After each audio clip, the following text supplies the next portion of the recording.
delighted to introduce you to Kunle Onabolu, who is the founder and director of African Child Trust. So over to you now, Kunle. Thank you very much, Caroline.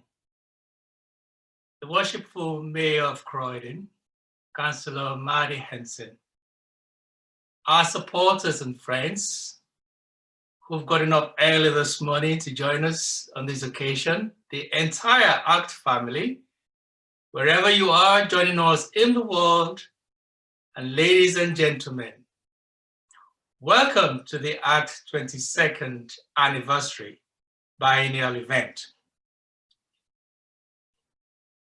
Since 2002, we have celebrated our anniversary every 2 years, hence our description of it as our biennial event.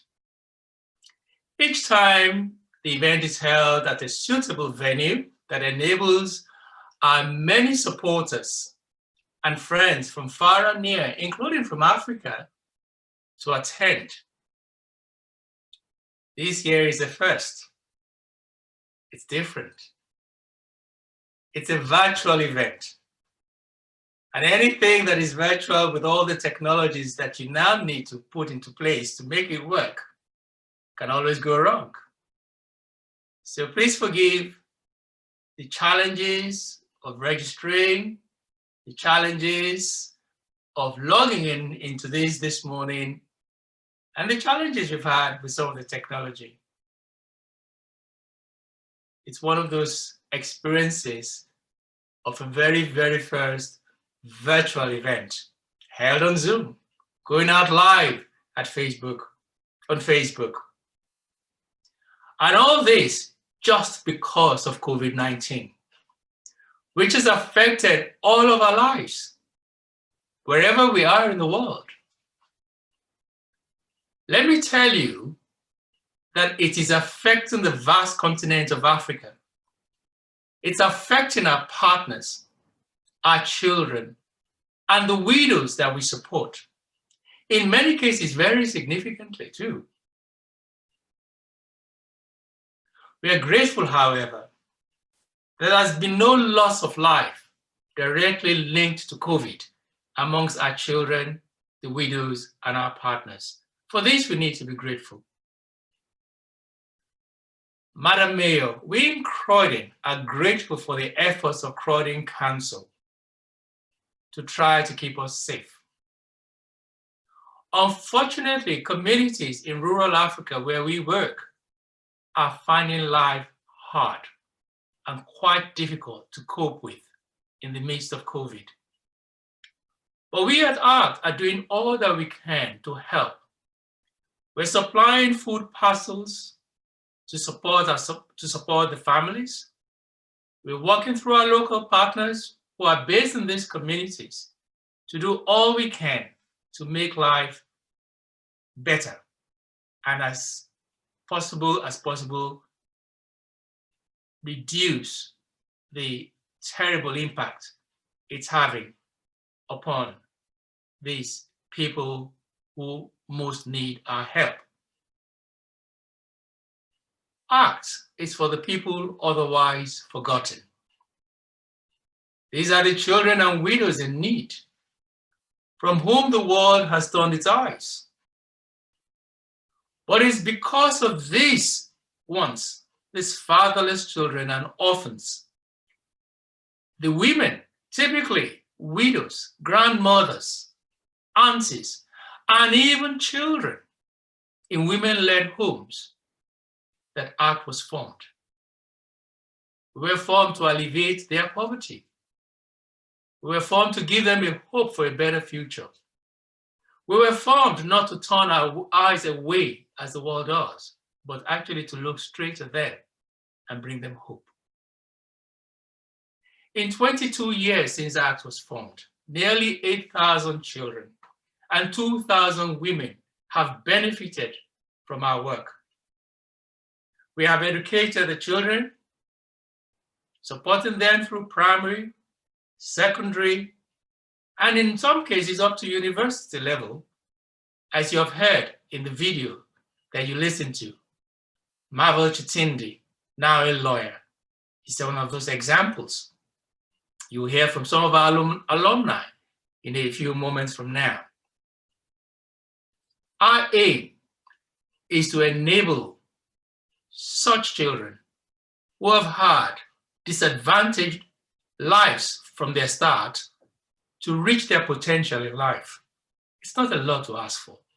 In this very world that is very rich, in this world that there is so much, it's not a lot to ask for these young ones to be educated. We have empowered the women, the widows, the grandmothers who should be enjoying their life at this time of their lives, but now looking after young children, the aunties, and as I said, even children becoming parents of their younger siblings from very early age.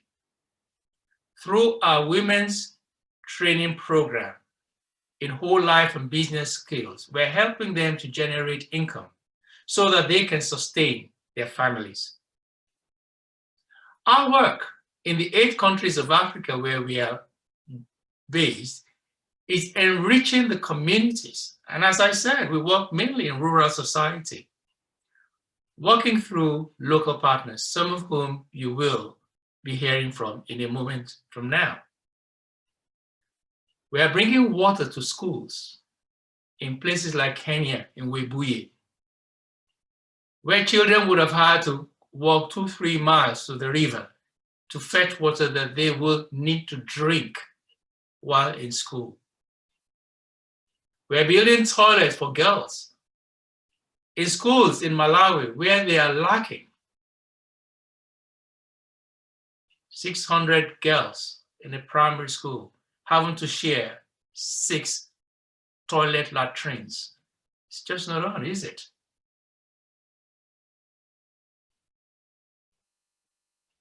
We have donated computers to schools in Tanzania, where a whole community have had no computer whatsoever, and teachers are supposed to be teaching ICT. So we send some of our volunteers out to teach the teachers so that they can teach the children IT with proper computer facilities.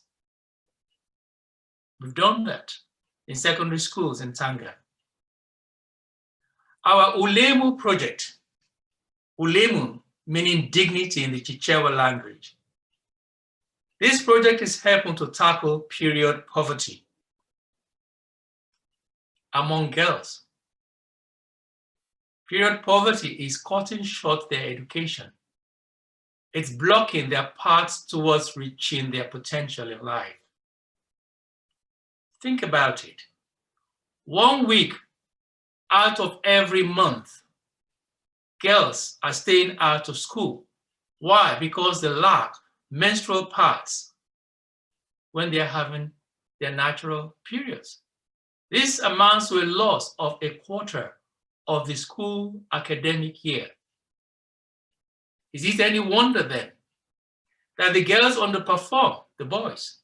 They struggle to complete secondary school.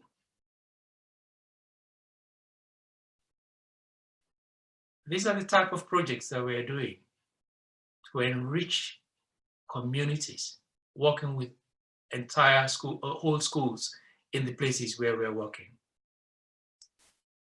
Art is doing this to transform the lives of the children and bring about change in the communities where we work in Africa. We're having this event, as I said, virtually because of COVID-19. COVID-19 has made a not good situation worse for the poor, for the needy in Africa. It's impacting our children. Schools have been shut. Children cannot go to school. The report from our partners in all the 8 countries where we work is similar on this point. The kids miss school, but most of all, they miss the school meal that they that ACT pays for every day of school during the school time, because this is the main meal for the day for most of them. No surprise, therefore, that it is at the fore of their minds when they are going hungry at home because of the lockdown and the shutdown of their schools. COVID is impacting the women. Many of the women that we work with, they generate the little income from selling maybe farm products, little things that they plant in their backyard, take them to the market, sell them on the streets as street hawkers to put food on the table. But in the lockdown, you're not allowed to go out. They can't sell anything. Their life has been made very hard and miserable as a result of COVID. Thankfully, ACT was able to make some provisions every month, providing food and other items to keep them going. COVID has impacted our fundraising in the UK. Each year, our fundraising events, including the Great South Run, the boat race on Kingston, the golf event, which would have taken place about 4 weeks ago, all have had to be cancelled. And we generate between 10 and 12% of our income from these events each year. With all three cancelled, we're going to have a shortfall of at least £15,000.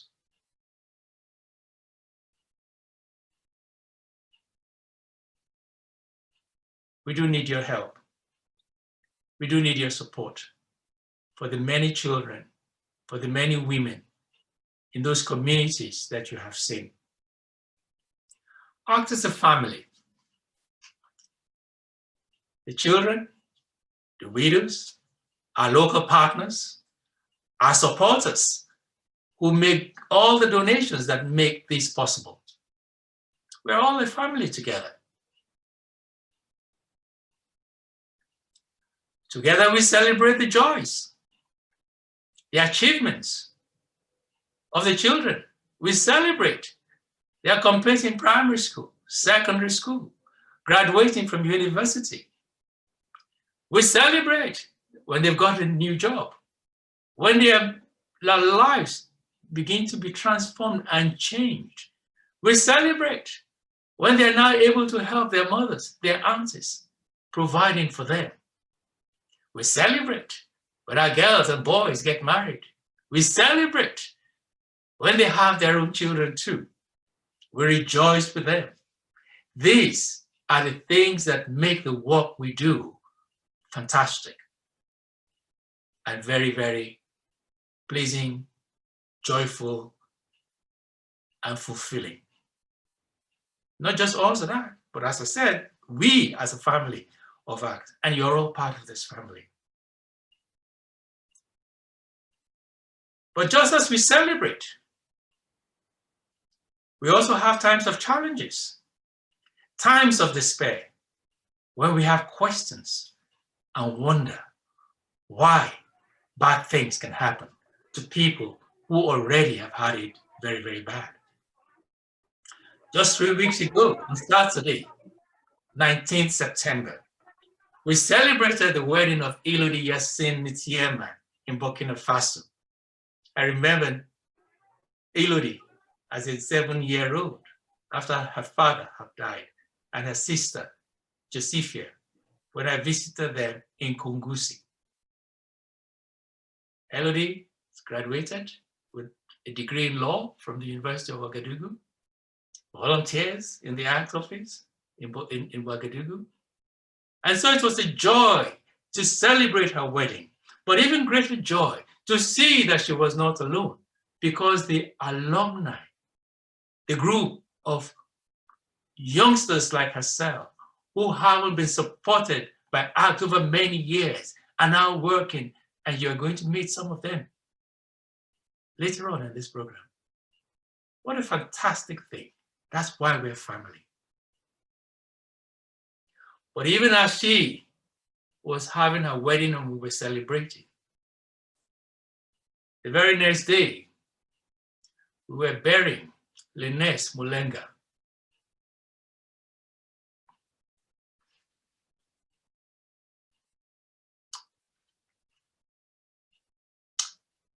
In Zambia, in Mufulira, Zambia, a 25-year-old girl that I started supporting when she was only 7 years old. I remember when her mom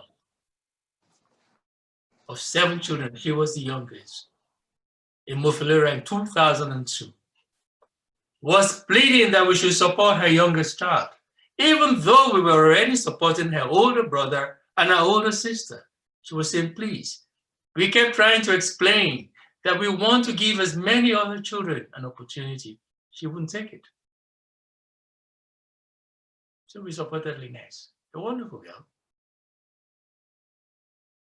studying to be a medical doctor. She completed her pre-med in 2017, got a degree in clinical medicine from Northwest University in Lusaka,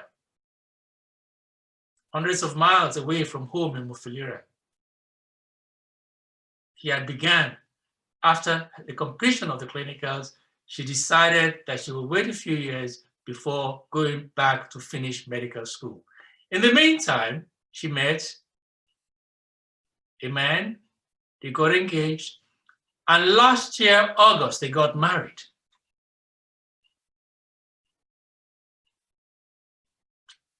Exactly 8 weeks ago, she had a baby, Jephthah, a baby boy, and all seemed well. Suddenly, she passed away in the course of the night. Autopsy showed that she had low blood pressure. That's all part of why African Child Trust was formed. Now we have to look after Jephthah, 8 weeks, who is now staying with the same grandma who had despaired, but Art had lifted up. But that's what families are for. Art is going to do all it can to ensure that Jephthah has a full life and hopefully a better life than her mother had to go through. We cannot do this alone. We're a family, and you are part of our family. So this morning, I can only give you a taster of what African Child Trust is all about. But I'd like to thank you for being part of us and taking part in our biennial event. Thank you.